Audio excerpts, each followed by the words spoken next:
that we start to understand the dignity, wisdom, and importance throughout the animal and plant kingdom. So that empowerment is not just, us humans competing with each other. It's genuine empowerment that is highly reflective. When people really are who they are, and cats really are who they are, and plants really are who they are, that starts to inform each other in the sense of a genuine natural hierarchy, ecology that's integrated. So that's a great question. Synchronized. Synchronized and integrated. Yes, well said. Could I Yes? understand simplicity within complexity? Yes. I've heard you've given an explication of Yijing and all its wonderful complexity before, and I think what people were left with at the end was the complexity. Yes. And you could fall in love with it and appreciate the richness of the complexity, or you could zone out and be bored to tears. So I'm just going to ask if you... Don't forget the simplicity? Yes. Okay. Come back to it, please. I will do my best. And by the way, that's very much a project of our lives. Yes. That we're overwhelmed by the complexity and we're in love with it. And when we do sitting practice, for instance, we're introducing ourselves to the simplicity. And it's a lot easier to talk about complexity than simplicity. And that's why we do Qigong, and that's why we do sitting practice. That it's a more interesting way of, the most interesting way of exploring simplicity is experientially. Because words are about relationship and complexity. But I'll do my best. And I'll probably have to use lots and lots of words to talk about simplicity.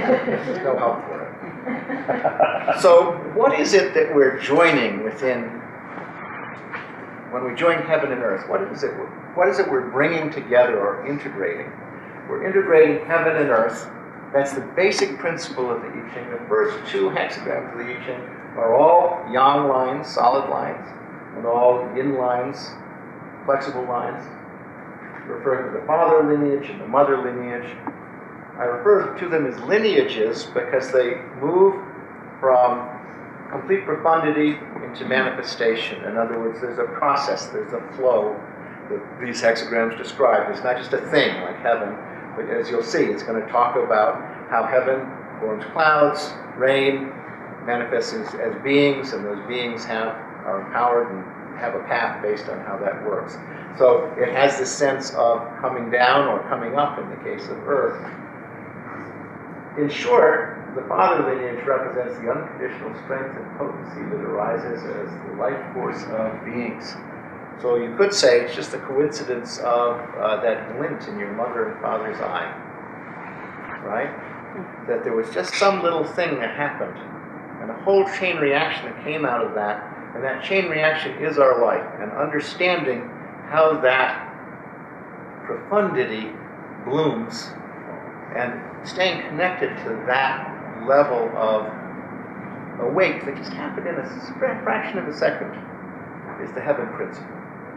The earth principle represents the space that accommodates the infinite interdependence of phenomena that supports the development of beings.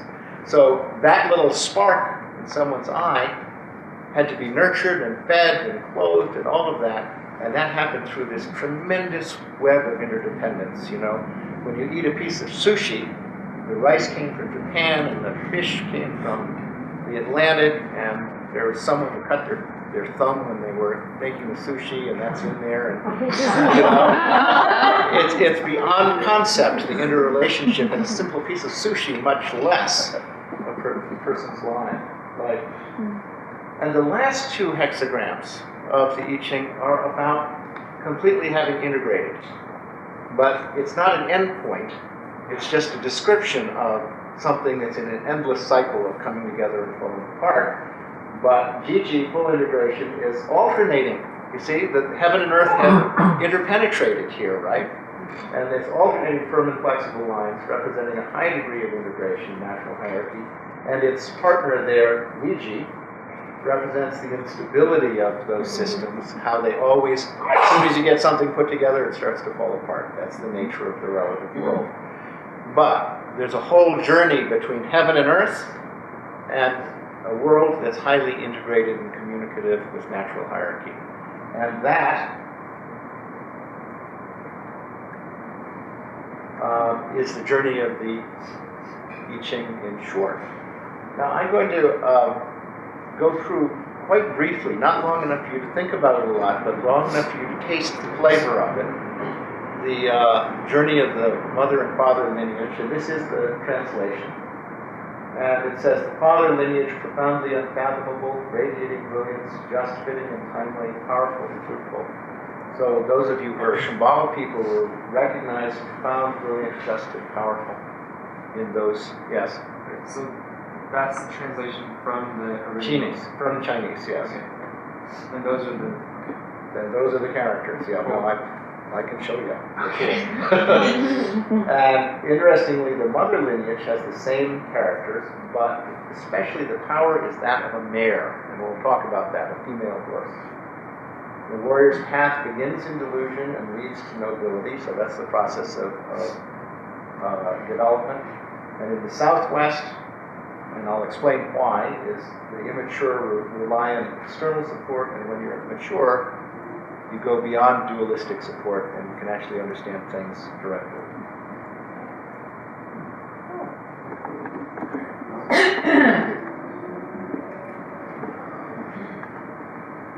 think I don't have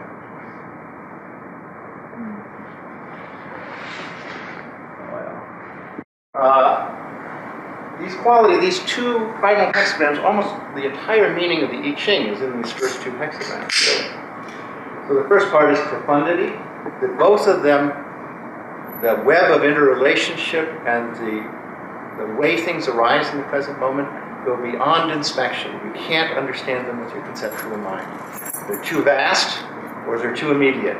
They happen before you had a thought, and the relationships are so interrelated that you can never map them in your mind. The function of the father lineage is it gives everything its original nature.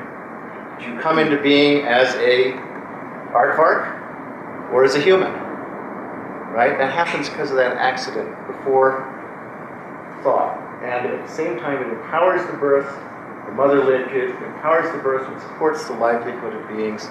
That the way we come into being and have a livelihood is through interrelationship. That's always true. And the father lineage is the root and sovereign of heaven. In other words, it's even before the sky.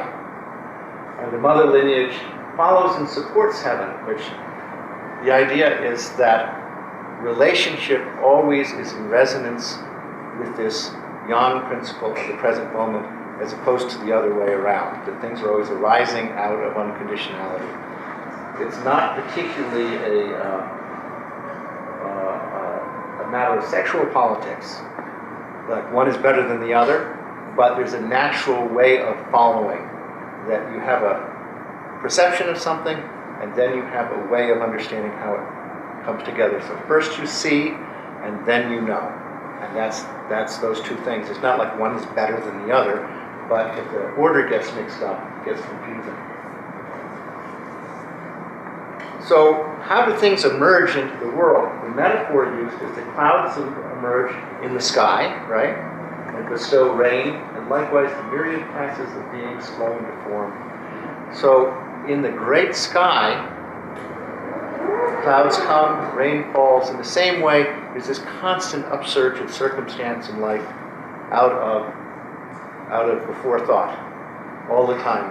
Things are constantly coming into being fresh.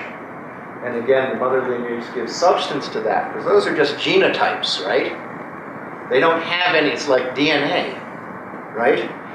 The DNA comes together, and then in the womb, that turns into a body, etc. And that happens, that basic image pervades all sorts of things. Great clarity and intelligence from birth to death. So the entire journey from birth to death is characterized by wakefulness in its natural state. And at the same time, its boundless virtue is the embodiment of vast opulence. We would say Great Eastern Sun. That virtue really is the radiance of how things come into being together. And we've all had that experience, right? First thought, best thought. where you just can't believe how awake and beautiful the world is. That's all that's being said there.